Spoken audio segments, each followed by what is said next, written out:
Hello అందరికీ. ఇవేంటో తెలుసా? చాలా కాన్ఫిడెంట్‌గా పప్పు చెక్కలు అనుకుంటున్నారా?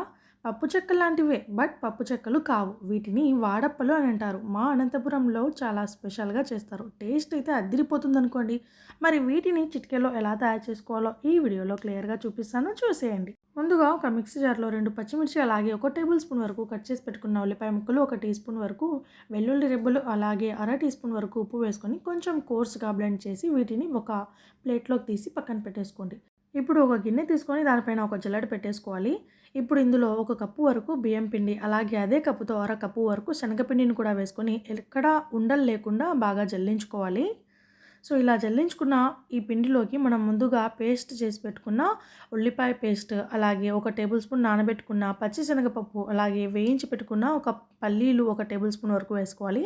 తర్వాత ఇందులో 2 టీ స్పూన్ల వరకు తెల్ల నువ్వులు, మీరు ఇక్కడ నల్ల నువ్వులు ఉన్నా కూడా వేసుకోవచ్చు. తర్వాత 2 టీ స్పూన్ల కారం, అలాగే కట్ చేసి పెట్టుకున్న 2 రెమ్మల కరివేపాకు, అలాగే 1 టీ స్పూన్ జీలకర్ర, రుచికి సరిపడినంత ఉప్పు. నేను ఇక్కడ 1 టీ స్పూన్ వరకు ఉప్పు వేసుకున్నాను. తర్వాత ఇవన్నీ కూడా పిండిలో బాగా మిక్స్ అయ్యే విధంగా ఒకసారి బాగా కలిపేసుకొని పక్కన పెట్టేసుకోండి.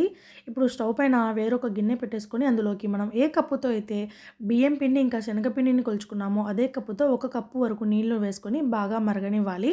ఇప్పుడు ఈ పిండిలో ఉప్పు, కారం సరిగ్గా సరిపోయిందా లేదా అని ఒకసారి చెక్ చేసుకొని కొద్దిగా మనం వేడి చేసి పెట్టుకున్న నీళ్లను ఈ పిండిలో కలిపేసుకోవాలి. గరిటె సహాయంతో కలిపేయండి, వేడిగా ఉంటుంది పిండి. పిండిలో నీళ్ళని బాగా కలిపేసుకున్నాము అన్నప్పుడు 1 టేబుల్ స్పూన్ వరకు ఆయిల్ వేసి కొంచెం పిండి చల్లారిన తర్వాత మన చేత్తో చపాతీ పిండిలాగా బాగా కలిపేసుకోవాలి. సో, ఇలా సాఫ్ట్‌గా చపాతీ పిండిలాగా కలిపేసుకున్న తర్వాత మన చేతులకు కాస్తంత ఆయిల్‌ని అప్లై చేసుకొని చిన్న పూరీలు ఉండల్లాగా చేసి పెట్టుకోవాలి. సో, పిండి మొత్తం కూడా చిన్న పూరీల ఉండల్లాగా రెడీ చేసి పెట్టుకొని ఒక చల్లని తడి క్లాత్‌ని దీనిపైన కప్పి ఉంచుకోవాలి, పిండి ఆరిపోకుండా ఉండటం కోసం. తర్వాత ఒక ప్లాస్టిక్ కవర్ తీసుకొని ఆ ప్లాస్టిక్ కవర్‌కి మధ్యలో మనం ఇక్కడ కొంచెం ఆయిల్ అప్లై చేసి దానిపైన వేరొక కవర్ పెట్టేసుకొని మధ్యలో పిండి ఉండని పెట్టేసుకొని దానిపైన ఒక బాక్స్‌తో ఇలా రౌండ్‌గా ప్రెస్ చేసినట్లయితే చిన్న పూరీలాగా రెడీ అవుతుంది. సో, ఇలాగే అన్ని పిండి ఉండల్ని రెడీ చేసుకొని ఇలా పూరీల్లాగా చేసి పెట్టుకోవాలి. ఇప్పుడు ఈ పూరీలను ఒక్కొక్కటిగా బాగా కాగిన ఆయిల్‌లో డీప్ ఫ్రై చేసుకోవాలి.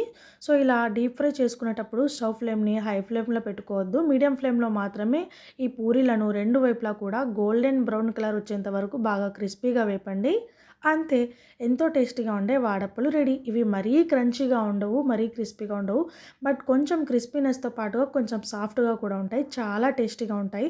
మరి నా వీడియో మీకెలా అనిపించింది? నచ్చిందా? అయితే మీరు కూడా మీ ఇంట్లో ఒకసారి తప్పకుండా ట్రై చేయండి. అలాగే ఈ రెసిపీ నచ్చినట్లయితే ఒక లైక్ చేసి నా ఛానల్‌ని సబ్స్క్రైబ్ చేసుకోవడం మాత్రం మర్చిపోవద్దు. Thank you for watching.